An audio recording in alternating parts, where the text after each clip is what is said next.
you can never experience your own death. Not because of heaven, not because of reincarnation, because of physics.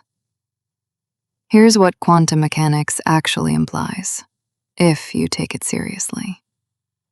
At every moment where you could die, the universe branches. In some branches, you're dead. In others, you survived. The dead version of you doesn't experience anything. They're gone. No darkness, no void, just nothing. But the version that survived, that's the only version that can ask what happened. From the inside, you always wake up.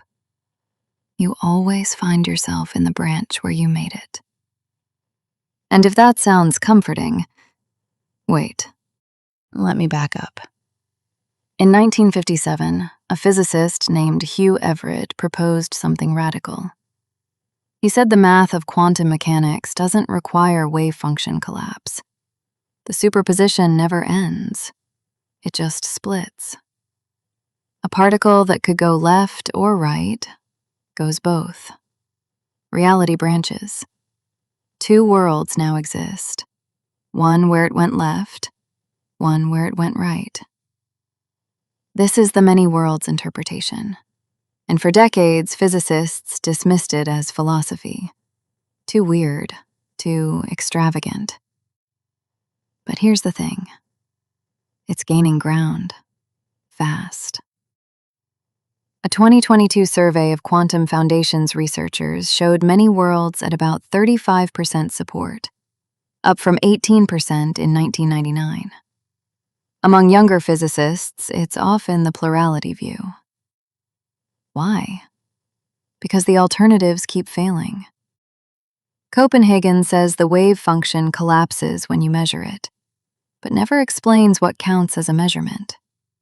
Hidden variables got killed by Bell's inequalities. Objective collapse theories have no experimental support. Many worlds adds nothing to the math. It just takes the Schrödinger equation seriously. Everything that can happen does happen. And that includes you.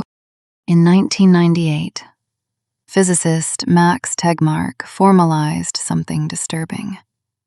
The quantum suicide thought experiment. You're in a box. There's a device that measures a quantum event, a particle that's 50% spin up, 50% spin down. If it's spin up, you die instantly. If it's spin down, you live. Press the button. Under the standard Copenhagen interpretation, after a few rounds, you're almost certainly dead. Each press is 50-50. The odds of surviving 10 presses are about 1 in 1,000. But under many worlds, at each press, reality branches.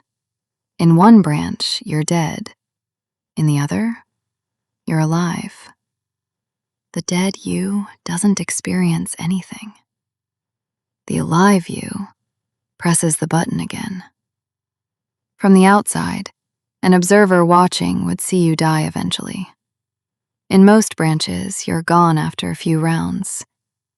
But from the inside, you can never experience the death branch. You're not there to experience it. After 10 presses, from your perspective, you've survived 10 50-50 coin flips in a row. After 100, 1,000, you keep pressing. You keep surviving, not because you're lucky, because you can only ask, did I survive? From branches where you did. The philosopher David Lewis saw where this leads. He called it the terrifying corollary.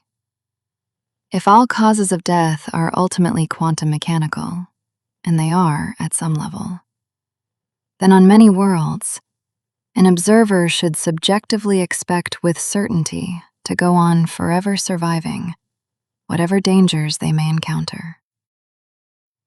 You can't experience your own death, ever. That sounds like immortality. It's not.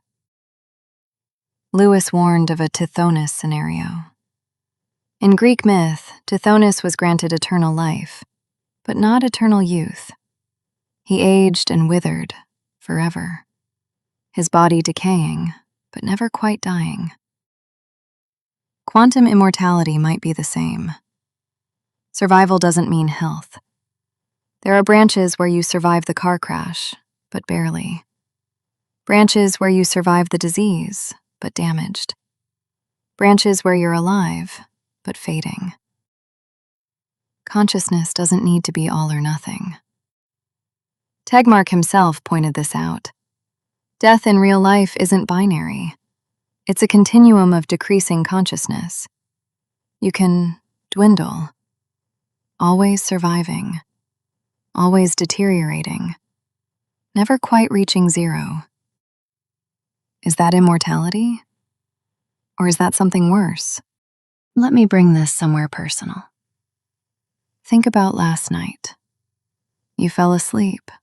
Subjective experience stopped. There was no little you sitting in darkness waiting for morning. No observer experiencing the passage of time. Your brain went into maintenance mode. Consciousness halted. And then it booted back up, loaded yesterday's memories, and you thought, I woke up. But did you? Or did the you who fell asleep end? And a new you, with access to the same memories, the same body, the same name, just assume they're the same person? We don't experience sleep as death because we can't experience gaps. The subjective timeline is seamless, even when the underlying process isn't. If you're okay with sleep, if you accept that continuity isn't about identical matter or unbroken consciousness, but about information, connection, the story you tell about yourself, then what exactly are you afraid of? The you that dies in one branch is no different from the you that falls asleep each night. And the you that wakes up in the survival branch is no different from the you reading this sentence right now. You've already survived infinite deaths. You've always woken up. This isn't metaphor. This might be physics. So, what does this actually change? One reading, nothing. You can't use quantum immortality to play Russian roulette. From everyone else's perspective, you die. You cause real grief in real branches. The ethics don't change. Another reading, everything. If every choice branches, if every path you could have taken you did take, somewhere, what does regret even mean? The version of you that made the other choice exists. They're living that life right now. You're not missing out on anything. You're just not in that branch. Some find this paralyzing. If everything happens, why does any choice matter? But maybe it's the opposite. Every choice matters because you have to live with this one. The other yous are handling their branches. This one is yours. You're not responsible for the multiverse. You're responsible for this timeline. And this timeline is the only one you'll ever experience. Hugh Everett believed his theory guaranteed him immortality. He was a chain smoker, heavy drinker, died of a heart attack at 51.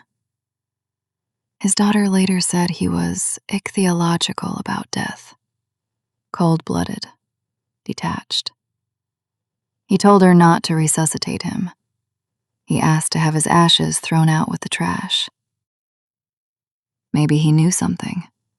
Maybe from his perspective, he never died. There's a branch where Everett lived to see many worlds become mainstream. A branch where he watched his interpretation win. A branch where he's still alive, somehow, impossibly old. He just wasn't in any of those branches. And neither are we. But somewhere, you never die. You just keep waking up. And the question isn't whether that's true. The question is, what do you do with the branch you're in? Right now. This one. The only one you'll ever know. You woke up this morning. What are you going to do with it?